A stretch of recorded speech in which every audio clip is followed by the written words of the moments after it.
চমৎকার একটি গল্প মনে পড়ে গেল। এক ব্যক্তি পানির পাত্রের মধ্যে এক ব্যাঙ রেখে চুলায় জাল দিতে শুরু করলেন। যখন পানির পাত্রের পানি গরম হতে শুরু করলো, ব্যাঙটিও তখন তার শরীরের তাপমাত্রাকে বৃদ্ধি করতে শুরু করলো। অর্থাৎ পানির তাপমাত্রা বাড়ছে, সাথে সাথে ব্যাঙের শরীরের যে সক্ষমতা, সেই সক্ষমতাকে বৃদ্ধি করার জন্য ব্যাঙ তার সর্বোচ্চ কৌশল প্রয়োগ করছে।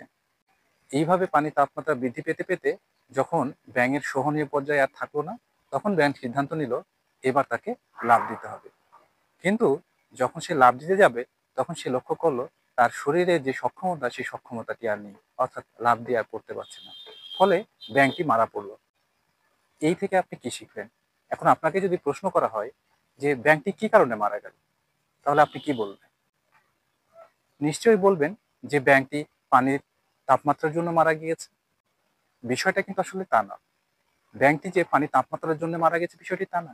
ব্যাঙটি মারা গিয়েছে তার সিদ্ধান্তহীনতার কারণে, সঠিক সময়ে সঠিক সিদ্ধান্তটি না নিতে পারার জন্য।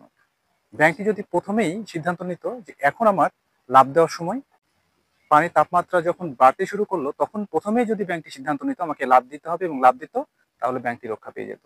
কিন্তু সঠিক সময়ে সঠিক সিদ্ধান্ত না নেওয়ার জন্য ব্যাঙটি এক পর্যায়ে মারা পড়ে। এক্ষেত্রে আসলে পানির তাপমাত্রার কোনো দোষ নেই, বরং দোষ ওই ব্যাঙের, অর্থাৎ সিদ্ধান্তহীনতা। তাই সঠিক সময়ে সঠিক সিদ্ধান্ত নিলে আপনি অবশ্যই জয়ী হবেন।